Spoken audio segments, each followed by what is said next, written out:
नमस्कार, इन खबर में आपका स्वागत है। मैं विद्याशंकर तिवारी हूं और बात करेंगे नीरव मोदी की। नीरव मोदी की ब्रिटेन की हाई कोर्ट ने चौथी बार जमानत याचिका खारिज कर दी है। इसके बाद सवाल उठ रहा है कि क्या उनका प्रत्यर्पण होगा।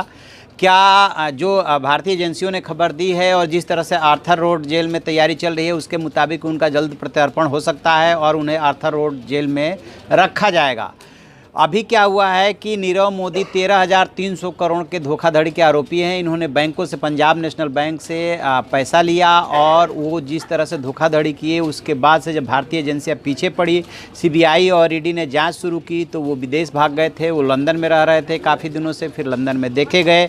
इस बीच ब्रिटेन और भारत के बीच में जो प्रत्यर्पण संधि है उसके मुताबिक भारत ने प्रत्यर्पण की उनकी मांग की। वो प्रक्रिया वहाँ पर चल रही है और वहाँ के क्राइम और यहाँ के क्राइम के हिसाब से जब उन्होंने अपनी अर्जी लगाई थी जमानत के लिए तो जमानत अर्जी निचली अदालत से जमानत अर्जी उनकी खारिज हो गई थी। उसके बाद वो हाई कोर्ट चले गए थे और अब खबर ये है कि जो सुनवाई हुई थी 11 तारीख को, उस सुनवाई पूरी हो जाने के बाद 12 तारीख को अल्टीमेटली वहाँ के हाई कोर्ट ने उनकी जमानत याचिका खारिज कर दी और ये चौथी बार जमानत याचिका खारिज हुई है।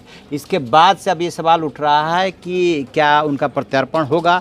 दरअसल प्रत्यर्पण के जो एक्स्ट्राडिक्शन का प्रोसेस है वो थोड़ा बहुत पेचीदा होता है और लंबा होता है, इस वजह से देरी हो रही है। उसमें ये भारत को बताना पड़ेगा यदि ब्रिटेन प्रत्यर्पण के लिए वेस्टमिनिस्टर कोर्ट जो है वो तैयार हो जाती है कि उन्हें जिस जेल में रखा जाएगा वहाँ पे किस किस तरह की सुविधाएं हैं और उनको जिस क्राइम के लिए भेजा जा रहा है उस क्राइम की अधिकतम सज़ा क्या है। बहुत सारी औपचारिकताएँ होती है जो वहाँ की अदालत को भारत को बताना पड़ता है। तो अभी जो उन्होंने जानकारी दी और जिस तरह से वहाँ यहाँ पे तैयारी चल रही है उसके मुताबिक आर्थर रोड जो जेल है वहाँ पे उनका गद्दा, तकिया, चादर, कंबल सब ये बताया जा रहा है। रोशनी, हवा, पानी की क्या व्यवस्था है, सब कुछ वो जानना चाहता है।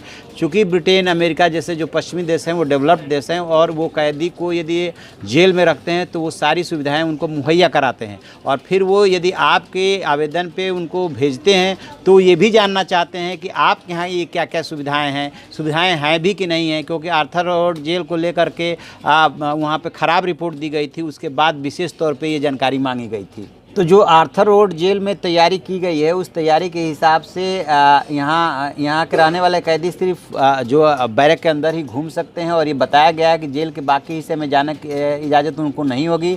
बैरक नंबर 12 में 2 कमरे हैं और हर कमरे में 3 लोग रह सकते हैं। यानी कि देखिए कितनी सुविधा दी जा रही है।